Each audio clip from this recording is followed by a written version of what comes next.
ansiedade e esquizofrenia.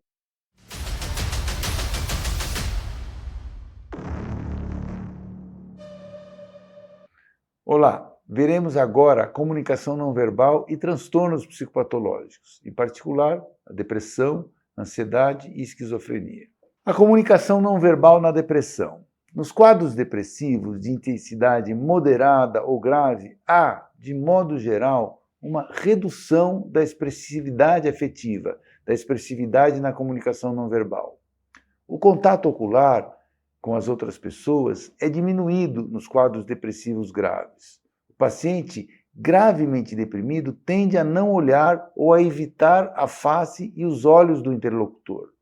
O olhar pode dirigir-se para baixo e a redução global das interações sociais que se observam pelo contato interocular, entre os olhos, no contato ocular das pessoas. A face, como um todo, revela emoções tristes, melancólicas ou simplesmente apatia. Aqui nós temos a clássica face melancólica e o sinal do ômega. O que é? Essa face melancólica, veja a expressão de tristeza, de dor, de sofrimento dessa mulher, né? A musculatura, né, superior da face, na testa, né, na parte superior dos olhos, se contrai e forma uma espécie de letra ômega bem na testa, que eu desenhei nessa figura. Essa expressão característica de tristeza profunda e melancolia é o famoso sinal do ômega da melancolia, da depressão grave, né? Sobre a comunicação não verbal nos quadros de ansiedade, né? Isso aqui é bem importante. Nos quadros ansiosos, há muitas vezes uma expressão facial tensa, preocupada, amedrontada. A tensão muscular costuma comprometer todo o corpo, mas pode ser mais intensa nos músculos cervicais do pescoço e na musculatura da face. Quadros de ansiedade aguda ou crise de pânico, com uma descarga importante do sistema nervoso autônomo, se expressam pela comunicação não verbal, pela expressão corporal. Esse é o quadro do Edvard Munch, no pintor norueguês. Esse quadro se chama Angústia.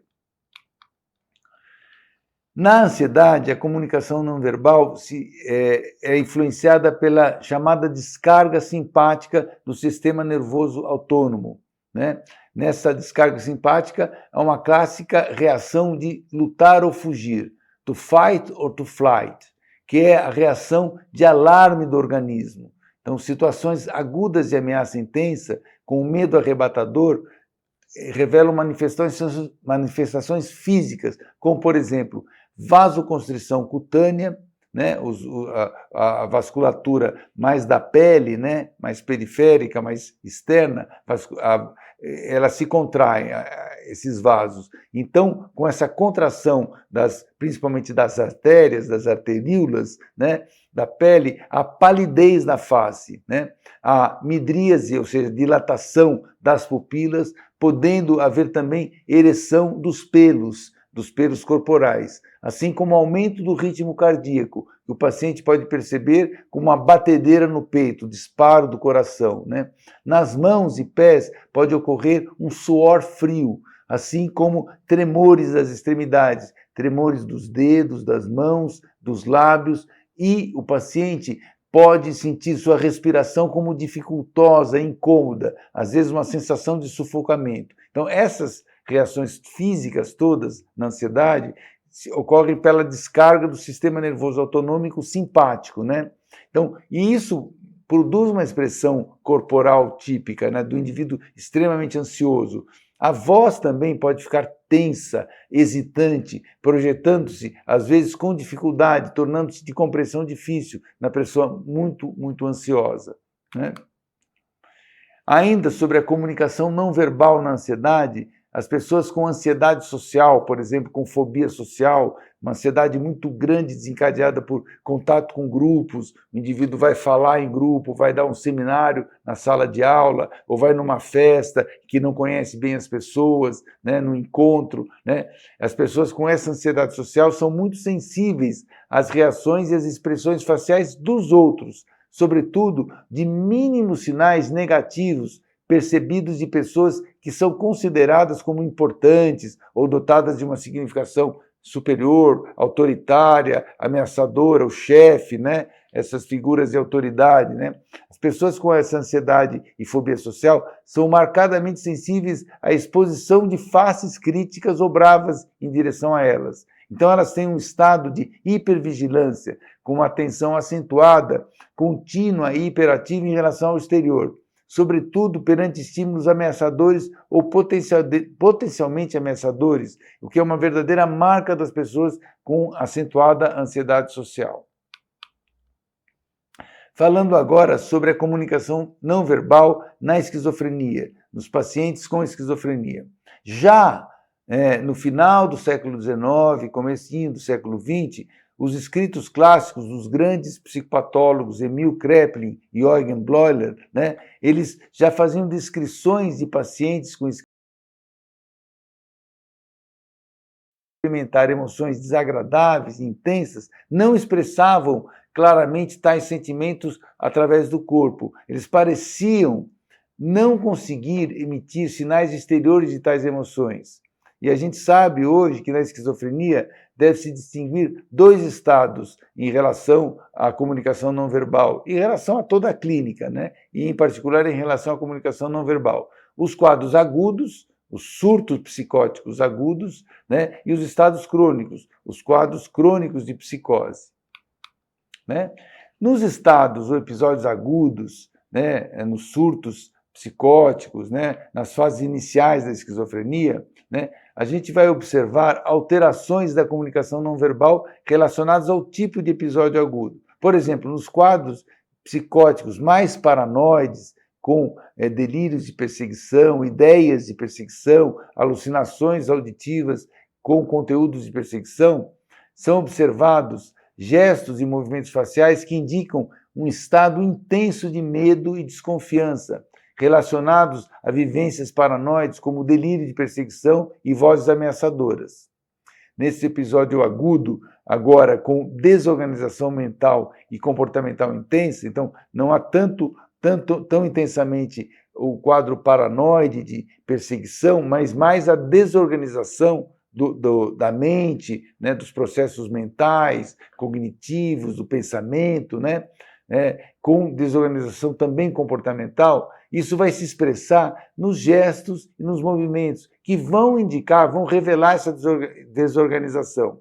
Às vezes, os próprios atos básicos da vida, como a alimentação, o tomar o banho, a caminhada, as posturas, são bizarras, né? E são bizarras até no repouso e no encontro com a outra pessoa. Então, a desorganização mental se expressa numa desorganização dos atos motores, os atos motores mais comuns, como comer um prato de comida, tomar um banho, caminhar, já está desorganizado, né, nesse sentido. E nos quadros crônicos da esquizofrenia, né, nós temos outro tipo de expressão de comunicação não verbal. Há uma diminuição, com frequência, uma diminuição da expressão afetiva em alguns pacientes, né, aqueles com predomínios de sintomas negativos, retração social, isolamento, né? Há uma diminuição na expressão afetiva, na face e no corpo, como um todo. De uma leve indiferença afetiva até embotamento dos afetos, podendo chegar a um completo achatamento das expressões afetivas. Os pacientes podem expressar de uma forma deficitária tanto emoções negativas como positivas. Há uma tendência à diminuição dos gestos, a uma redução ou imobilidade na expressão facial.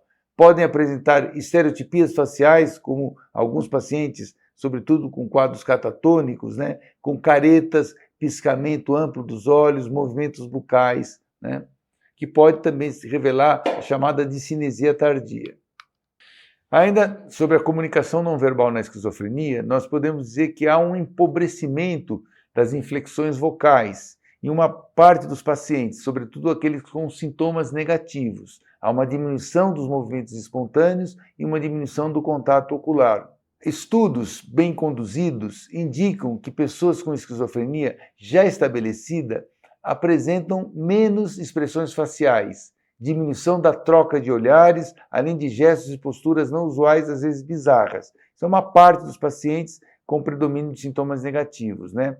Esse empobrecimento da comunicação não verbal não pode ser atribuído totalmente ao uso dos antipsicóticos de primeira geração, os neurolépticos, né, que também contribuem para reduzir a mímica, né, mas mesmo antes da existência desses neurolépticos já era observado esse tipo de comportamento em pacientes com esquizofrenia, sobretudo crônica, sobretudo com sintomas negativos.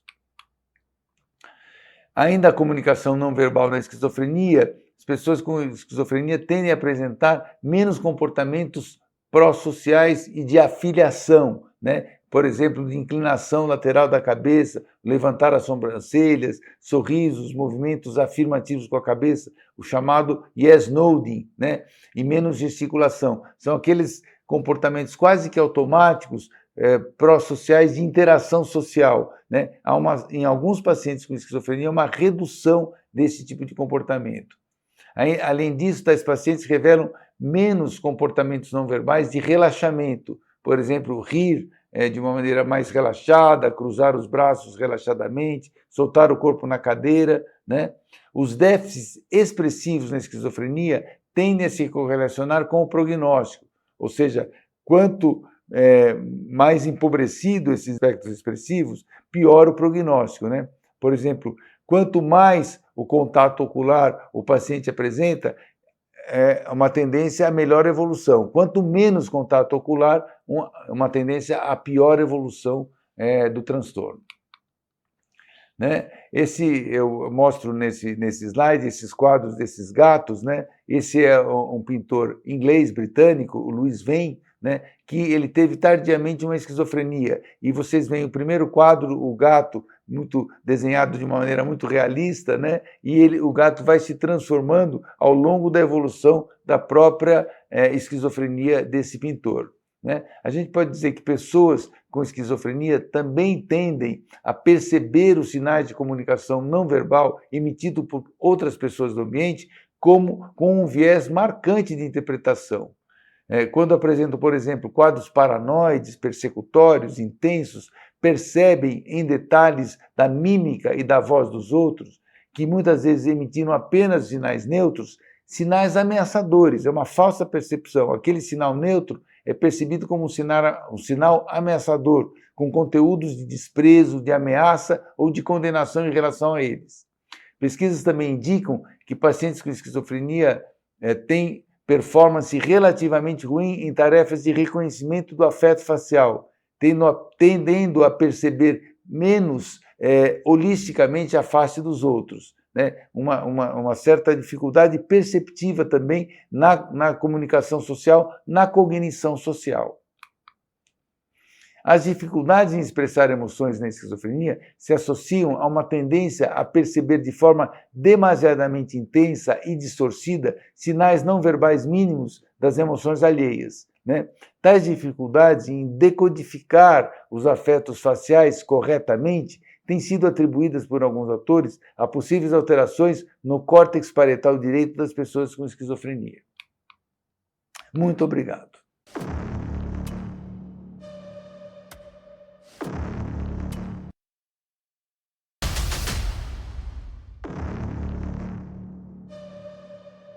Olá, vamos falar agora sobre comunicação não verbal e transtornos psicopatológicos, falando especificamente sobre transtornos do espectro do autismo, mania e sobre a semiotécnica da comunicação não verbal. Sobre o TEA, o autismo, né? A comunicação não verbal e esse transtorno. Né? Os primeiros casos de crianças com TEA, com autismo, foram descritos pelo psiquiatra austríaco radicado nos Estados Unidos, Leo Kanner, em 1943, quando ele escreveu o famoso trabalho descrevendo as crianças com TEA. Né?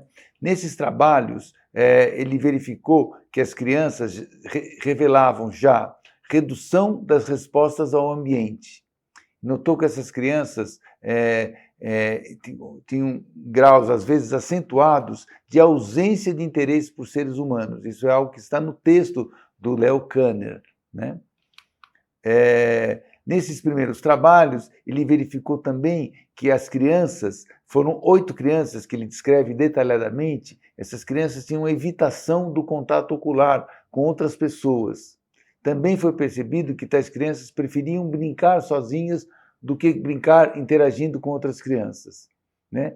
Verificou que há marcantes dificuldades de expressar comunicação não verbal, como em entender os sinais não verbais emitidos pelas pessoas que buscavam com elas interagir. No TEA, no autismo, há importantes dificuldades, então, na comunicação não verbal que regulam a interação social. Há dificuldades em exprimir como em compreender a comunicação não verbal dos outros.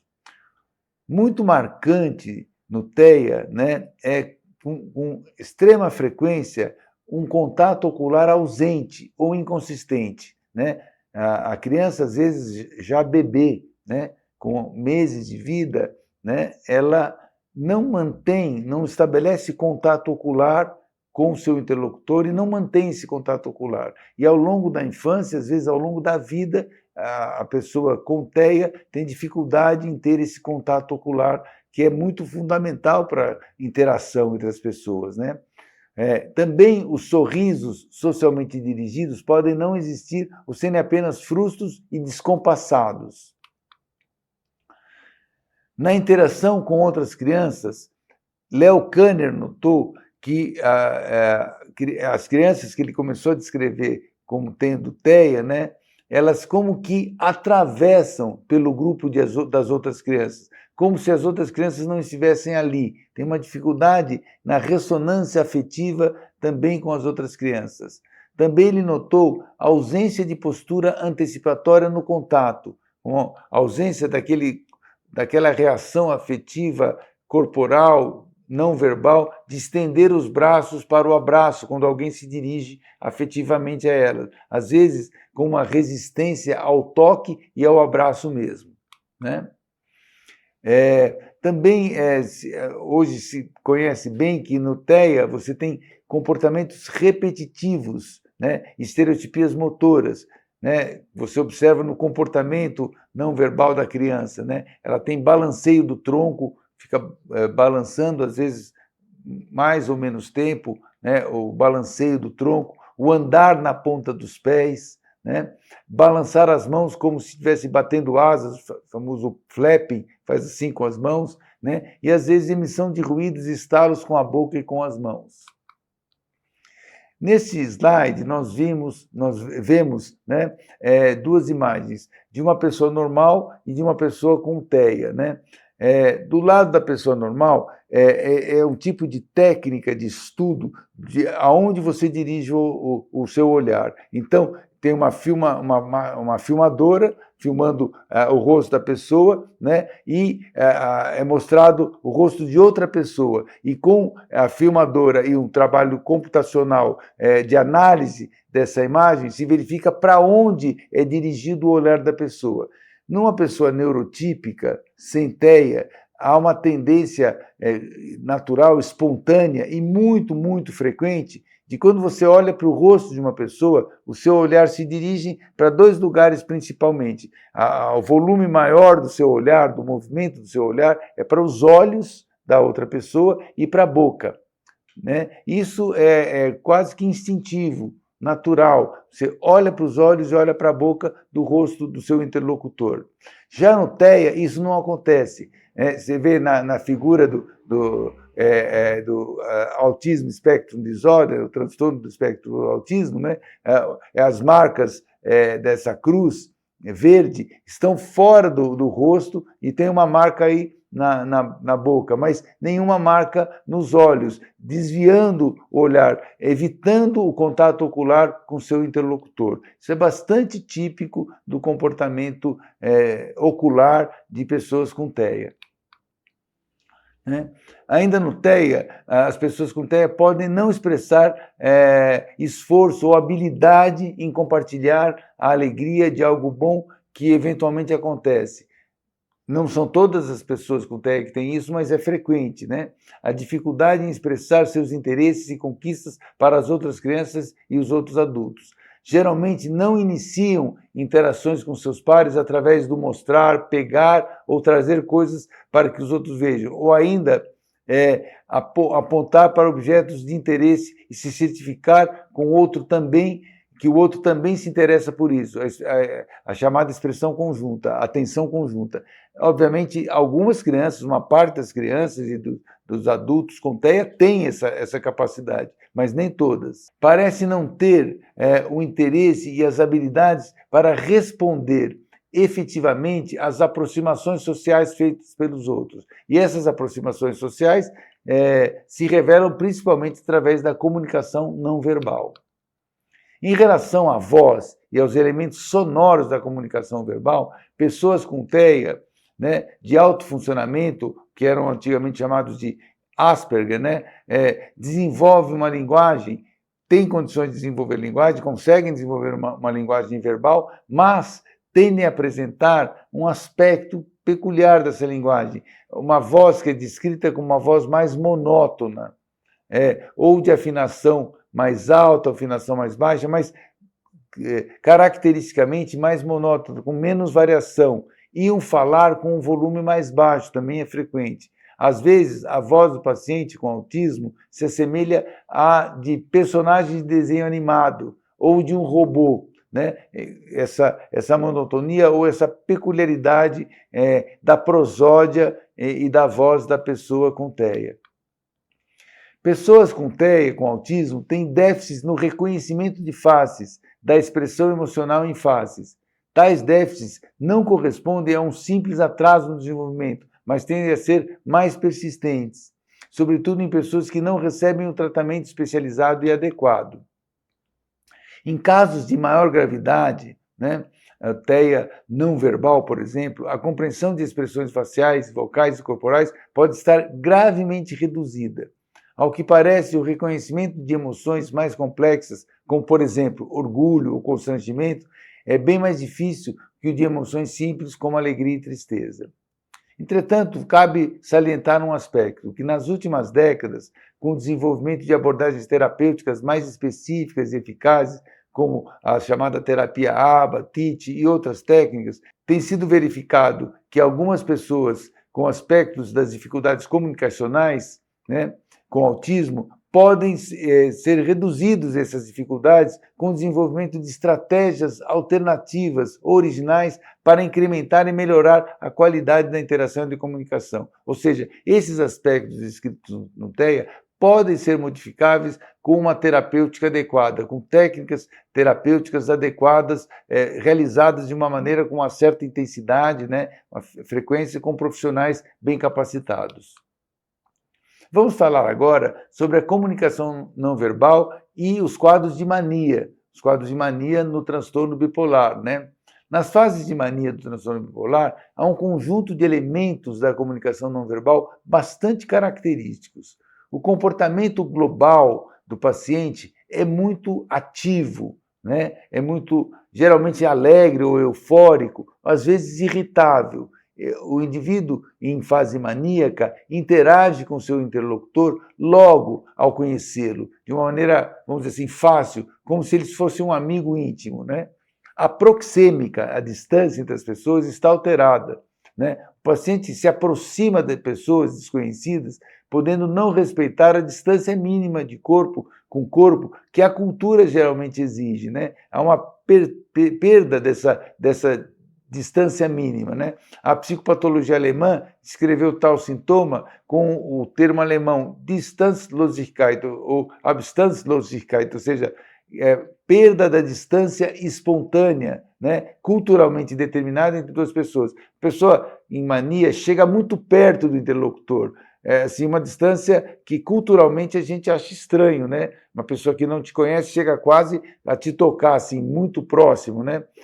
Entre o paciente e o interlocutor, nas conversas, né? O contato do corpo, né, se torna muito próximo, como se fosse uma pessoa íntima, né? Também na mania há uma perda da inibição social, né? Uma desinibição social. que é muito frequente na mania. E assim você observa na comunicação não verbal. O paciente fala com o profissional que acabou de conhecer como se fosse um amigo íntimo, antigo, né? Se expressa diante de uma classe de alunos, contando sobre sua vida pessoal íntima, sem o menor receio ou a menor inibição. Pode também expressar uma alegria intensa, exagerada, ou grandeza intensa, exagerada, né? É um contentamento transbordante, com risos, sobretudo quando conta suas peripécias, né? Às vezes com irritação, né, também, né? Geralmente se considera uma pessoa extraordinária, por isso deve receber toda a atenção dos outros, e não admite qualquer dificuldade para seus projetos e ideais.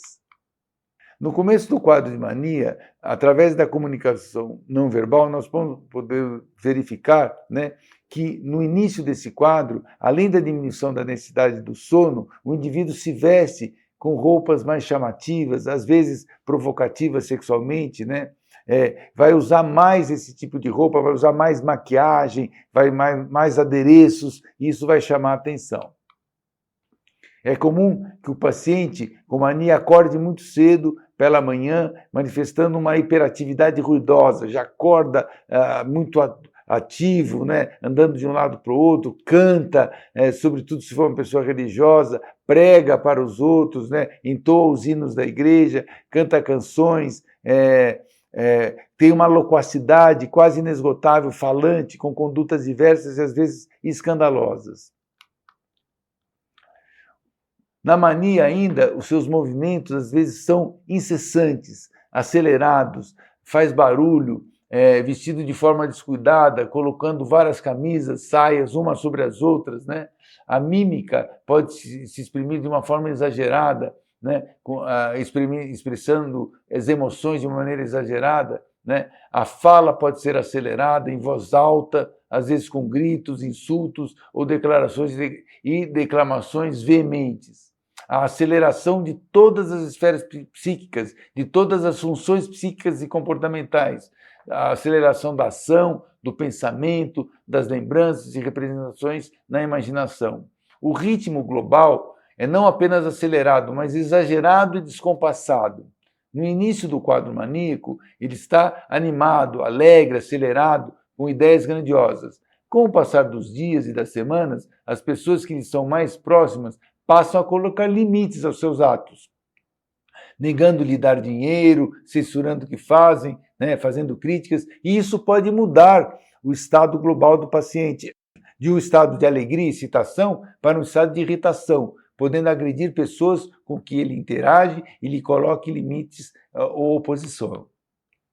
Vamos terminar agora essa aula falando sobre aspectos semiológicos e semiotécnicos do aspecto da comunicação não verbal, ou seja, a técnica de coletar esses sinais e sintomas, né, não verbais, da comunicação não verbal. Observando, por exemplo, as roupas e acessórios segundo alguns quadros clínicos. Por exemplo, na anorexia nervosa, por exemplo, é comum que as pacientes usem roupas largas e escuras, geralmente para esconder o grau de magreza em que se apresentam, né? Nos quadros de demência, podem apresentar higiene e roupas descuidadas, dentes sujos, ausência de senso crítico em relação à aparência. Nos quadros de depressão, às vezes roupas desalinhadas, sujas, cabelos despenteados, higiene descuidada, sem maquiagem, preferência por roupas escuras, também se observa às vezes na depressão. Na esquizofrenia, nos pacientes mais crônicos, pode-se notar higiene e roupas descuidadas e sujas, indiferença pela vestimenta, podem apresentar roupas, adereços e acessórios bizarros que expressam delírios, medalhas, colares e tiaras que podem ter significados do delírio, né? Ou expressar a desorganização mental e comportamental do paciente, né? Nos transtornos de personalidade histriônica, é algo semelhante à mania, roupas chamativas, muita maquiagem, maquiagem exagerada, roupas muito curtas ou decotadas, comportamento sedutor, inadequado àquele contexto em que a pessoa está. Na mania, roupas coloridas, chamativas, também muita maquiagem, pode haver perfume em excesso, pode utilizar roupas muito curtas ou muito decotadas por uma desinibição social e sexual. Podem colocar uma roupa sobre outra, coloca várias camisas uma sobre outra, várias calças, várias saias uma sobre outra, de forma desordenada. No transtorno de personalidade borderline, também se observa com alguma frequência marcas no corpo, como cortes nas partes ventrais dos braços, né, o cutting, né, que a pessoa pratica, de queimaduras de cigarros nos braços, um uso assim extremo de piercings e muitas tatuagens. Pode ocorrer, ou pode ser isso uma expressão cultural, mas pode ser uma expressão do quadro borderline, né? A gente vai ter que olhar muito o contexto da pessoa, né? É comum tentarem encobrir essas marcas com roupas e mangas largas, mangas compridas, né? No transtorno obsessivo compulsivo, no toque e na personalidade obsessiva, às vezes você observa roupas e acessórios extremamente certinhos, muito arrumadinhos, né? De uma maneira bem obsessiva, né? Roupas passadas de forma impecável, cabelos penteados de um modo ultra cuidadoso e ultra rígido, né? É isso. Muito obrigado, gente.